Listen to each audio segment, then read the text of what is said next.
Hello friends and my dear student, welcome to SRN classes. आज मैं आपको history का नेक्स्ट टॉपिक बौद्ध धर्म लेके आया हूँ। अभी तक मैंने आपको सिंधु घाटी सभ्यता और वैदिक सभ्यता के बारे में बताया है। अब अगला बौद्ध धर्म है। बौद्ध धर्म के बाद जैन धर्म आएगा, फिर मौर्य वंश। इस टाइप से पूरी हिस्ट्री चलेगी। अगर वीडियो अच्छा लगे तो लाइक करिए, शेयर करिए चैनल को और सब्सक्राइब करिए चैनल को और बेल आइकन को दबा लीजिए, जिससे कि आपको हर एक लेटेस्ट वीडियो को अपडेट मिलती रहे। ठीक है।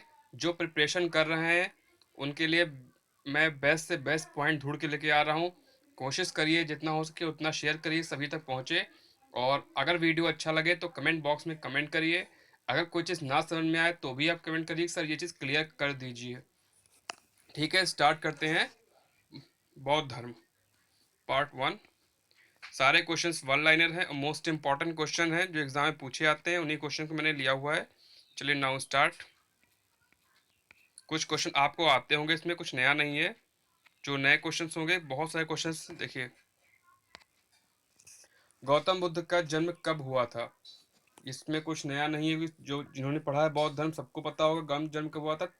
573 ईसा पूर्व। ठीक है, कब हुआ था? 573 ईसा पूर्व।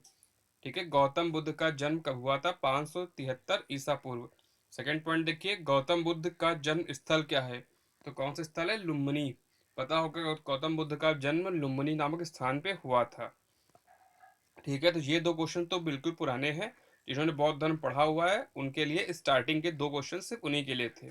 ठीक है, अब बात करते हैं आगे अपने क्वेश्चन की तरफ। किस राजा ने एक अभिलेख में सूचना मिलती है कि शाक्य मुनि, ध्यान रखिएगा, शाक्य मुनि बौद्ध बुद्ध का जन्म लुम्बिनी में हुआ था? तो किससे मिलती है? अशोक। ठीक है, अशोक के शिलालेख से मिलती है कि बौद्ध शाक्य मुनि बुद्ध का जन्म कहाँ हुआ था? लुम्बिनी। ठीक है,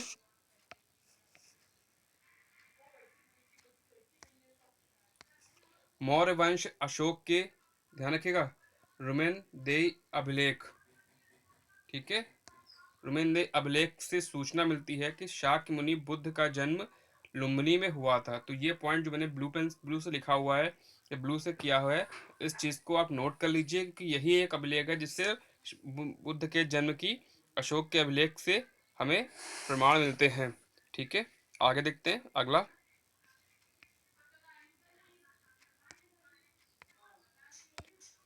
ठीक है, त्रिपिटक। त्रिपिटक ग्रंथ धर्म ग्रंथ है। तो त्रिपिटक धर्म किसका है? बौद्धों का धर्म ग्रंथ है। ठीक है, ध्यान रखिएगा, त्रिपिटक जो है बौद्धों का धर्म ग्रंथ पूछा था। बौद्धों का धर्म ग्रंथ क्या है? चार ऑप्शन दिए होते हैं। ठीक है, वहां पे आंसर क्या होगा? त्रिपिटक जो है बौद्धों का धर्म ग्रंथ है। बुद्ध ने किस स्थान पर महापरिनिर्वाण, ये जो शब्द ध्यान रखिएगा, महापरिनिर्वाण, इसको क्या बोलते हैं? मृत्यु प्राप्त किया। वहां पर मृत्यु को नहीं लिखते, महापरिनिर्वाण को यूज करते। कौन है? कौन सा है? कुशीनगर। ठीक है, कुशीनगर में बुद्ध ने महापरिनिर्वाण को प्राप्त किया है। अगर वीडियो अच्छा लगे तो चैनल को लाइक करिए और चैनल को सब्सक्राइब करिए। पूरा चैनल आपको, फुल वीडियो आपको देखना है, जिससे कि आपको हर एक चीज़ की लेटेस्ट अपडेट मिलती रहे। ठीक है, चलते हैं अपने नेक्स्ट क्वेश्चन की तरफ।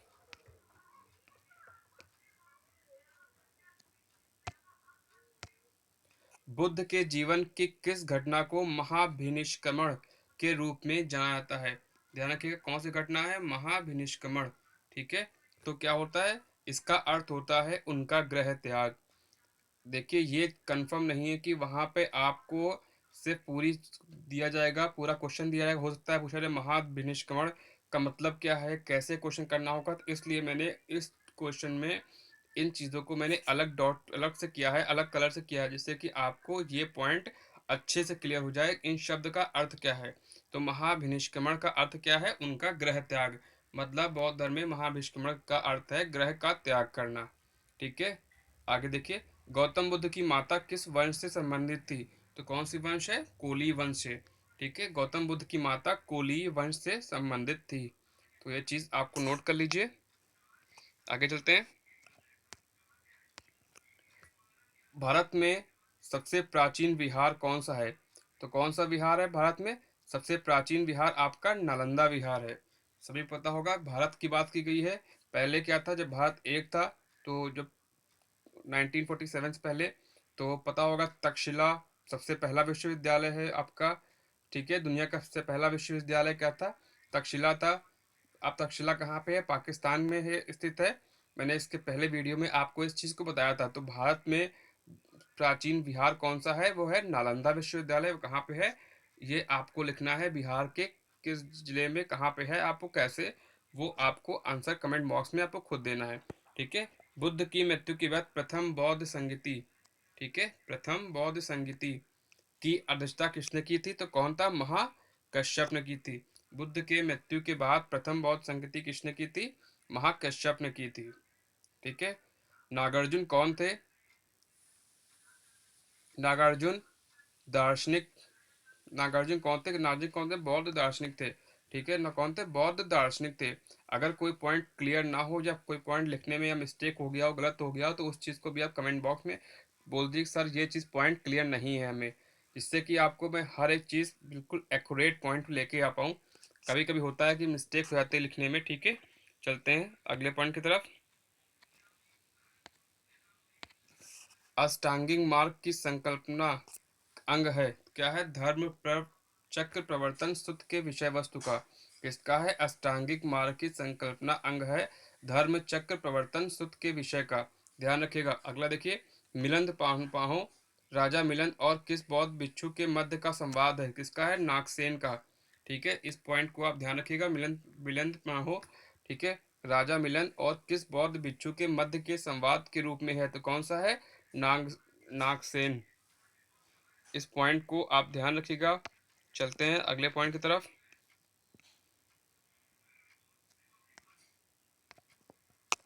महायान बौद्ध धर्म के बोधिसत्व अवलोकितेश्वर को और किस अन्य नाम से जानते हैं? तो नाम क्या था उनका? ठीक है, नाम क्या है? पद्य पाणी, ठीक है? किस नाम से जानते हैं? पद्य पाणी, ध्यान रखिएगा, ठीक है? पद्य पाणी महायान बौद्ध धर्म के बोधिसत्व अवलोकितेश्वर और किस नाम से जानते हैं? तो क्या है? पद्य पाणी, ठीक है? अगला पॉइंट देखिए।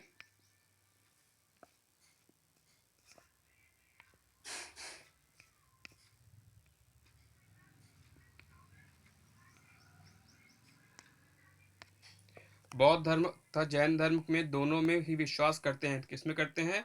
बौद्ध धर्म और जैन धर्म में एक समानता है, वो क्या है? कर्म का पुनर्जीवन के सिद्धांत, ठीक है? कर्म और पुनर्जीवन के सिद्धांत का उन क्या है? वो दोनों लोग इस चीज को मानते हैं, ठीक है? बुद्ध ने सर्वाधिक उपदेश कहाँ दिए हैं? तो कहाँ दिए हैं? श्रावस्ती में दिए हैं। बुद्ध ने सर्वाधिक उपदेश कहाँ दिए हैं? श्रावस्ती में दिए हैं।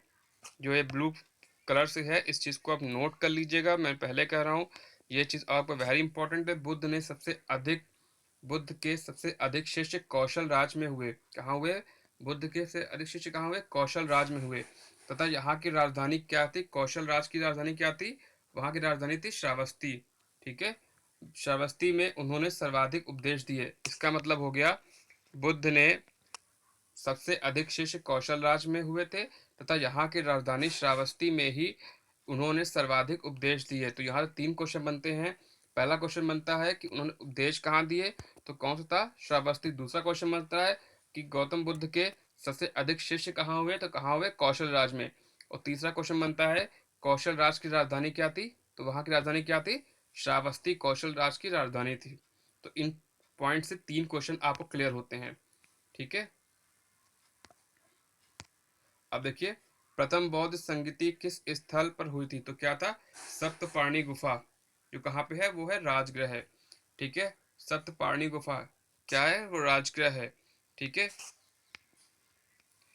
एक चीज मैं आपको एक ट्रिप बता रहा हूँ।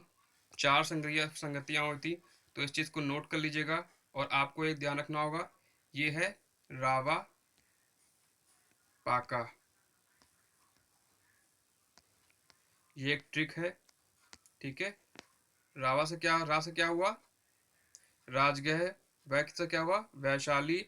और 2 चीज़ आपको बतानी होगी। अगर मैं इसको हिंदी में कन्वर्ट करूं तो आप ऐसा लिख सकते हैं इसको,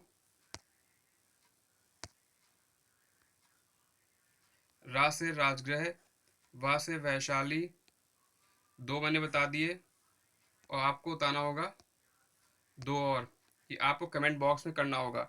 ये ट्रिक है रावा पाका, ठीक है? ये ट्रिक है 2 से मैंने बता दी, एक में राजगृह, दूसरा क्या है वैशाली, और 2 संगतियों को आपको बताना होगा।